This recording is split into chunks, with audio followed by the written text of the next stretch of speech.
Hello everyone, आप सभी का स्वागत है आप लोगों के अपने यूट्यूब चैनल में। और आज आप पढ़ने वाले हैं हिंदी के अंतर्गत रचना बनावट के आधार पे शब्द के प्रकार। तो रचना बनावट के आधार पे शब्द के 3 प्रकार होते हैं।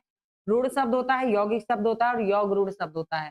अब इन पे आप चर्चा करेंगे तो इनकी बात आप समझेंगे कि रूढ़ शब्द कैसे होते हैं। रूढ़ शब्द ऐसे शब्द होते हैं जिनको अगर आप क्या करते हैं, उनके टुकड़े कर देते हैं जिस शब्द के, और दोनों तरफ उनका कोई अर्थ नहीं होता है, तो वो क्या कहलाते हैं, वो रूढ़ शब्द कहलाते हैं।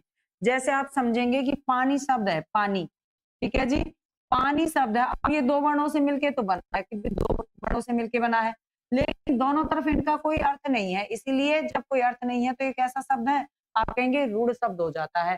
ठीक है, जैसे जल है, जल, जल शब्द है। अब जा प्लस में ला आप करोगे तो आप कहेंगे कि इनके अलग-अलग कुछ अर्थ निकले, आप कहेंगे नहीं निकले। तो एक ऐसा शब्द है, रूढ़ शब्द है। पानी कैसा शब्द है, रूढ़ शब्द है। ठीक है, घोड़ा कैसा शब्द है, रूढ़ शब्द है। तो इस तरह से आप इनको क्या बताएंगे, आप समझ गए हैं, ये रूढ़ शब्द कहलाते हैं। आगे बढ़े जी। अगर बात करते हैं योग रूढ़ की, योग रूढ़ की जब बात करते हैं तो इसमें आपको समझना चाहिए कि 2 या 2 से अधिक शब्दों से मिलके बना होता है, लेकिन जो शब्द होते हैं ना, उनका अर्थ कुछ अलग चला जाता है जब उनका खंड करते हैं। जैसे आप ले सकते हैं यहाँ पे पंकज, क्या ले सकते हो, पंकज ले सकते हो। अब ये 2 वर्णों से मिलके बना है, यानी 2 शब्दों से मिलके बना है। कैसे, पंक प्लस में जा से, ठीक है, पंक प्लस में जा से। लेकिन पंक माने क्या होता है, तो आप कहेंगे कीचड़ होता है, और जा माने क्या होता है, तो उत्पन्न होना होता है। ठीक है, उत्पन्न, यानी कि इनका जो अर्थ निकल रहा है वो क्या निकल रहा है, कि कीचड़ में उत्पन्न कौन, कमल। ठीक है, इस तरह से, इस तरह से आपको ये चीज ध्यान रखनी है। दूसरा, जैसे आप कह सकते हो लंबोदर, लंबोदर, लंबा है उदर जिसका, तो आप इसको क्या करेंगे, अलग अलग कर दीजिए। लंब प्लस में दर, लंब प्लस में उदर, ठीक है, लंब प्लस में उदर।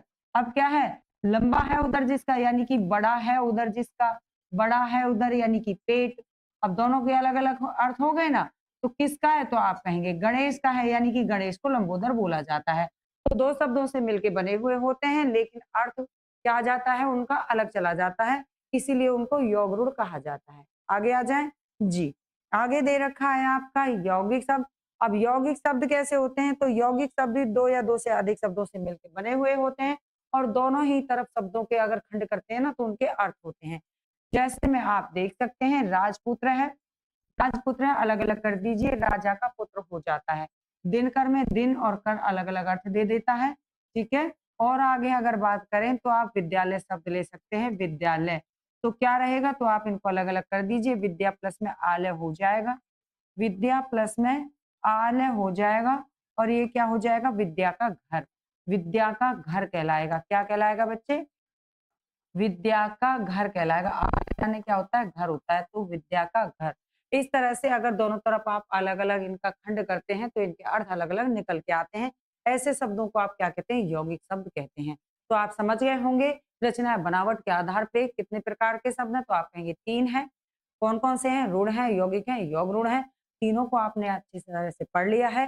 नेक्स्ट वीडियो लेके फिर उपस्थित होंगे, तब तक के लिए धन्यवाद, थैंक यू, नमस्कार। पढ़ेंगे निपात, निपात के बारे में जानेंगे कि निपातों की कितने संख्या होती है। तो निपातों की संख्या 9 होती है बच्चे, कौन कौन सी हैं ये देखेंगे।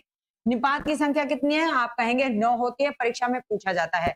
स्वीकार्य निपात, नकारार्थक निपात, निषेधात्मक निपात, प्रश्नबोधक निपात, विस्मयादि बोधक निपात, बलदायक या सीमा बोधक निपात, तुलना बोधक निपात, अवधारण बोधक निपात और आदर बोधक निपात। इस तरह से कितने हो गए, इनकी संख्या हो गई है 9। कौन कौन से हैं, स्वीकार में हाँ और जी हाँ, नकार में नहीं या जी नहीं, निषेध में एकदम मना कर देते हैं, मत करो, प्रश्नबोधक में क्या, ठीक है, विस्मयादि में, विस्मयादि अगर बोधक की बात आती है तो इसमें क्या था, क्या, काश, कैसे, है ना, विस्मयादि चिन्ह भी लगा हुआ होता है।